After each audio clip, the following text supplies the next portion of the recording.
What's up everybody, and welcome to the IGL Coatings Australia YouTube channel. Today we're going to be talking about our Time Attack Supra leading up to World Time Attack, what we have changed to the car, what our plans are for the event, what our predictions will be, and what modifications were changed since 2022.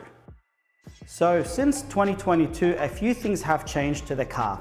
Physically from the outside, the biggest difference is obviously the fantastic IGL branding, compliments of Rapid in South Strathfield, which did an amazing job for us.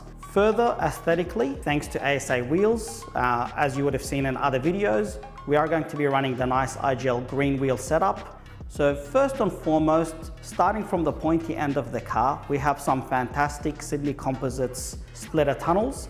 Those were generously provided to us by Sydney Composites, and they aim to increase the efficiency of the downforce on the front end. So Greg's predictions were a large increase in downforce at the front compared to the standard Vera splitter, and it's something that we have definitely been noticing driving the car around. Very stable on turn one. The rest of the Vera's aero kit remains largely unchanged.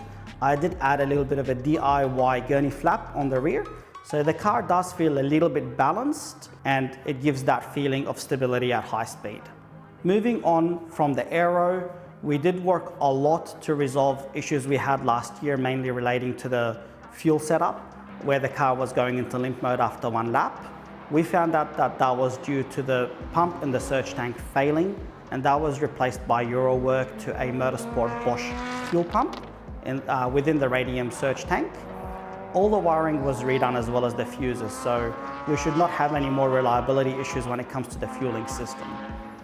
Following last year's World Time Attack, we also installed the Wagner tuning intake manifold, which is the intercooler for the Supra to reduce air intake temperatures, as well as a Wagner tuning front heat exchanger, again aimed at reducing those air intake temperatures, and that has been running reliably and flawlessly since. One of the biggest changes, or I guess evolutions on the car, has been the suspension. We are still running on the M factory suspension with no change to the spring rates. However, they have since been revalved and corner weighed for maximum mechanical grip.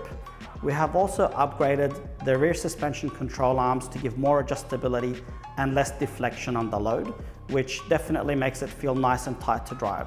Inside the car, we are now running an AIM Solo DL2 telemetry system that is all connected through CAN bus by DM Motorsport, and integrated within that AIM data system, we also have the Team Plus tire turtles as well as tire pressure monitoring system.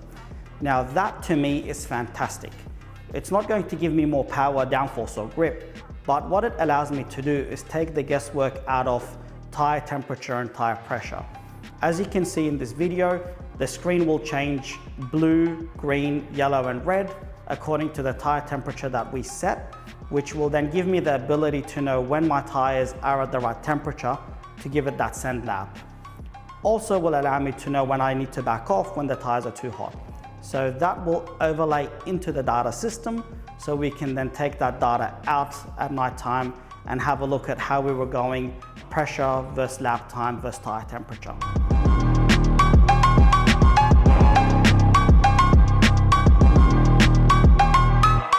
My name's Dale Malone. I'm from DM Motorsport and Engineering. The A90 Supra behind us, it's got M factory coilovers which are custom manufactured. So for the past 18 months we've been working at dampers, spring rates, balance of the car. That includes sitting there and going through all the different spring rates, different conditions, track testing, working with different types of fluids inside the damper itself. We've got the car to a point where we're really getting the maximum amount of mechanical grip out of it. And to keep in mind, there's not a lot of aerodynamic stuff on the car, it's quite basic. The goal so far has been trying to develop this car without having huge aero. So the focus has always been on a lot of mechanical grip, and that's mechanical grip that Eamon can drive the car through different conditions at different tracks without having to rip out suspension all the time or make wholesale changes. It's been an 18-month process, but where we've got the car at the moment is quite exceptional for the package it is. As part of the development for the past 18 months, there's been some minor aero upgrades, and they've come quite recently, specifically naming tunnels from Sydney Composites. They've added a fair bit of downforce to the front, and we've found that being able to still work in that window with these dampers and this suspension system, we've been able to improve lap time, but also still have a tunable window that Eamon can work with in different conditions and on different tyres. The other great thing about the development we've done over the past 18 months is that Eamon still needs to use the car on the street occasionally. and often there's not a great compromise between a track focus coilover and a street one. The spring rates as well as the valving design in this allows it to be quite compliant over a lot of large bumps, whether it be high velocity bumps or large travel ranges. So the car's not on bump stops, it's not slamming through potholes. It rides quite well and could realistically probably be driven on a daily basis. I think at the moment we're probably approaching sort of the shorter end of gains to be had in the future as the car sits right now.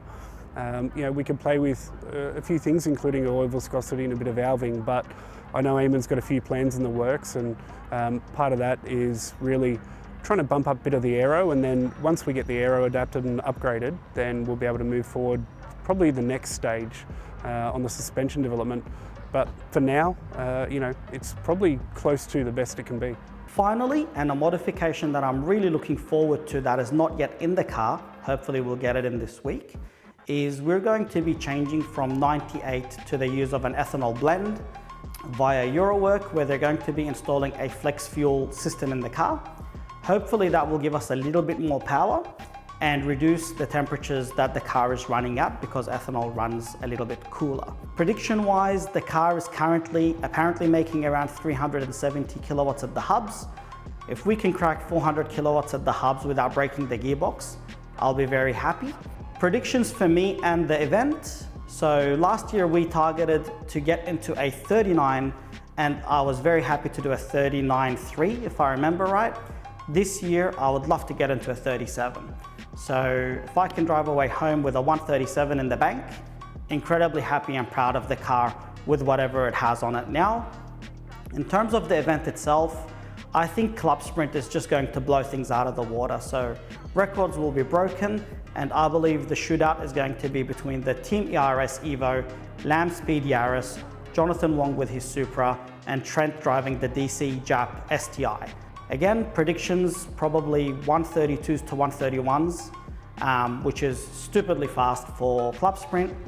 And for us, if we can dip into the top 10, which I think is going to be quite an achievement, I'll be more than happy. So make sure to come past the IGL Coatings garage, say hi to our applicators that are going to be there on the day, assisting the event with all detailing related matters, and just take photos, tag us, introduce yourself. We'd love to see you on the event.